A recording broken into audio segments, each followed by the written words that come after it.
you don't think they should do about you feel like the Premier League should have their own Netflix style system? Yeah. I feel like, do you know what the Premier League would be smarter to do? And I'm surprised they've not even thought, like, you know how you have the Premier League app now? It's actually its own brand. Broadcast everything on the Premier League app. Make your own streaming service. $5.99. I not even, it wouldn't even have like Amazon Prime, what Amazon do when the games are on Amazon Prime, you can watch it. Yeah, and you just come up and you maybe even if they don't look, we know the 3 p.m. blackout is the 3 p.m. blackout to help out some of the other football league teams. So fine, we don't need 3 p.m. team, but why do we need to? I need to pay for Amazon. I need to pay for Sky. I need to pay for Discovery. I need to pay for all these different services just to watch one league of football. Why can I not just have all the Premier League games on the Premier League app where we all watch it from the Premier League? Whether it's you have the Monday night football, you have Sunday night football, you have all the games, all the televised games are on there, and they make their own thing, charge whatever, £30 a month. Even if it's that, people are going to pay that. At least we know there's one hub to watch all the games. Man has to commit to these different other services, and like it's mad. We're paying too much money to watch. Or televise the games on the app that don't get televised. But they're not going to do that. And 3 p.m. blackouts to help the football league, innit? So they're not going to remove. Yeah, but like, it's to help the football league, but the money that the money that they will generate, so people can watch the 3 p.m. blackout games, that money can be siphoned into the lower leagues. A portion of that. You got to think about it. Like they're like the thing is they say blackout to help the lower leagues, but let's be honest. Yeah. In this day and age, and I'll probably say for the last maybe 10 years, everybody finds a way to watch their team at 3 p.m. Yeah. Do you know what I mean? It's not like, oh yeah, I'm not gonna watch Arsenal today because it's on blackout. I'm gonna go and watch Morecambe. Yeah, exactly. Like, if I can't watch Arsenal, then I don't like. Well, it's more about like local fans, isn't it? Like, you might go, like you say, you're local to Norwich. You might go to a Norwich game because you know Arsenal's on at 3 p.m. today. You're like, I can't even watch that game. I might go watch the Norwich game at 3 p.m. because they're my local club. That's what it's more about. Like, I might just go to that game because I'm a football fan, rather than. How often does that happen in reality? It probably happens more than we think, though. Because there's a lot of people, you have to remember, like, although we're privileged to know about streaming and we're a bit more tech savvy, so we may be able to find a stream or we know about some other things, there's a lot of people that don't. A lot of people that don't have the knowledge on how to find out that stuff. So when the game's not on TV, they're just not watching the game. Like, apparently there's a whole generation of people that don't even know about streams. Apparently it's a law. Yeah. It's fully been. Yeah. That's old school. That's from a long time ago. That's old school, man. It's been like that for years. Remember, when I was growing up, football wasn't on TV at all. Yeah. You had to watch it, wait for match of the day. There was no football at all. Yeah. What do you guys think of what KJ? Because I saw this was recently in the news regarding the MPs actually voted against having 10 free games. Because it's embarrassing. I see 10 that. Free games every season. The MPs voted against it. They were just like, no, which I thought was madness. 10 games. Like, can't even get 10 Premier League games for free. It doesn't benefit them though. It doesn't benefit them though. But why would you vote against it? That's my problem. I don't understand why you would vote against it. Like, do you get what I'm saying? Why would you vote against it? Why would you vote against it? Like, 10 becomes 20 and then becomes 30 and then becomes. That's why. Yeah, but I mean, cool. Maybe if it's all the people that voted, they're not really into football, then cool. I get it. But you got family that's like, you probably, it's better. I wish we had more games to watch. What channel would it have been on, though? What channel would it have been? I'm assuming it would have been on either ITV or BBC. BBC, probably would have been on one of the... Been on free to air. Which then you can't even really argue the money thing, because then if it goes on to BBC, they could increase minimally, hopefully. What's it called? The TV tax thing. What TV tax thing? Oh, BBC. TV license.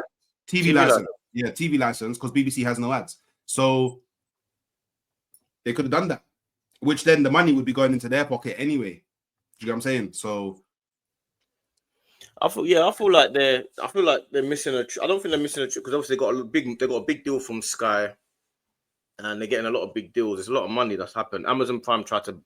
We needed Amazon to have won the rights when they had the chance to bid. They were bidding for it. They were both bidding. We needed Amazon to have won it, because Amazon would have kept it all in one hub. But what about if Amazon got it and Amazon just started like Amazon's great right now, but that's because they don't have a lot of games. When Amazon do have a lot of games, they're gonna change their whole system, probably put the price up, and it's a whole different way of watching. Yeah, but at least you could have watched it all on one thing. On Sky, you have to have Sky and TNT and Amazon Prime, because Amazon Prime won some of the rights, and you gotta have certain other things to watch, certain other games. So that's where the issue is. You're paying about 5 different subscriptions that are all similar prices. It's counterproductive for everyone. There's no point. It doesn't really help. It doesn't help anyone. It doesn't help the game. It creates more money, but it doesn't help the game. So this is where they need to actually help the game instead of trying to create more money. But if we keep paying, they're gonna keep. People have to pay, you know. Like we're fans of our clubs. Like even me, like the other day, I was trying to find the friendlies. I couldn't find the friendlies anywhere. Where do they offer the friendlies? Oh, on your own club's page. You can watch it on Spurs Play or Arsenal TV. Oh, what? Now they're charging £45-50 a year. So I now have to pay £50 a year just to watch a couple friendlies. And it's like there's an all new service, and all the clubs are making the most of this as well. And it's just like we're getting taken for jokes. They think that we're the super rich fans, and everybody's got money to invest in all these different forms of medias to watch our clubs. And again, like you pay for all of these, and then the clubs expect you to go down to the stadium and pay the same thing. Like they want you to pay fucking £70 for a game, and then like it's just not making sense. Like that. I feel like football right now, football's always been for the working class. That's how it's been. Like it's always been known as a sport for the working class. It's not that anymore. Football isn't a sport for the working class. Football's now becoming a sport for the upper class. Definitely. When you go to Arsenal, the whole ground is full of tourists and businessmen. I know 2 people that have got tickets. One sits in one of the most expensive seats in the ground, not an Arsenal fan. There's 4 of them. The other one have got box seats, not Arsenal fans. There's 5 of them. Yeah. So when I go to ground, I'm going to ground. I've got to go and I get a ticket. Yeah, you want a ticket today? Yeah, I'll get a ticket. I'll go there. None of them are Arsenal fans. You're going there and you're watching the game with non-Arsenal fans in the box. It's crazy. You go and watch the game in the crowd. You watch the game in the crowd, and that's where I sit with 4 guys. Unless my brother's with me, the other 2 are not Arsenal fans.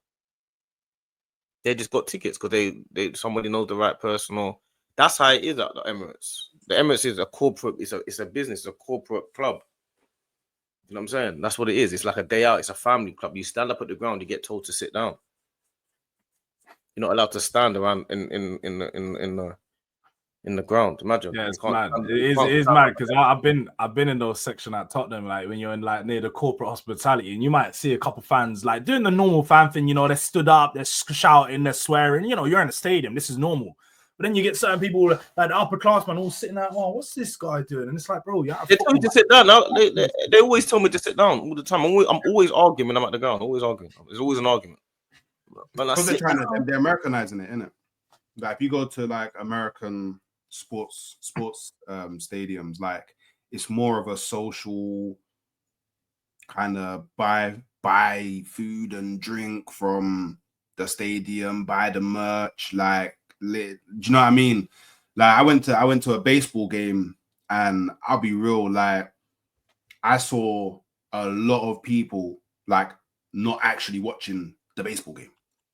Like they were just in the shops, like buying food, eating, like drinking. Like there was actually that seating area where you actually couldn't see the actual baseball game, but obviously they have like TVs up, so like you actually go there to not watch it live, if that makes sense. And I feel like that's what they're trying to do over in England. The only problem is a lot of the stadiums aren't really big enough to have the same sort of experience, hence why a lot of teams are probably in the process of or thinking about expanding their stadiums, because it generates more money.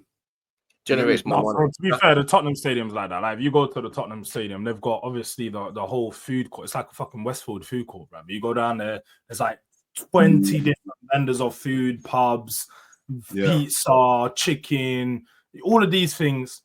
Everybody's just down there having like a after the game, people are down there for an hour and a half, 2 hours. This is just it's just a thing. It's like people down at the pub, they just go in there to drink. They're not actually there to watch the games and stuff. And it's like what it goes back to what D says, isn't it? Like the football's now becoming towards the tourists and stuff. Like it's more tourists at the stadiums than there is actual fans.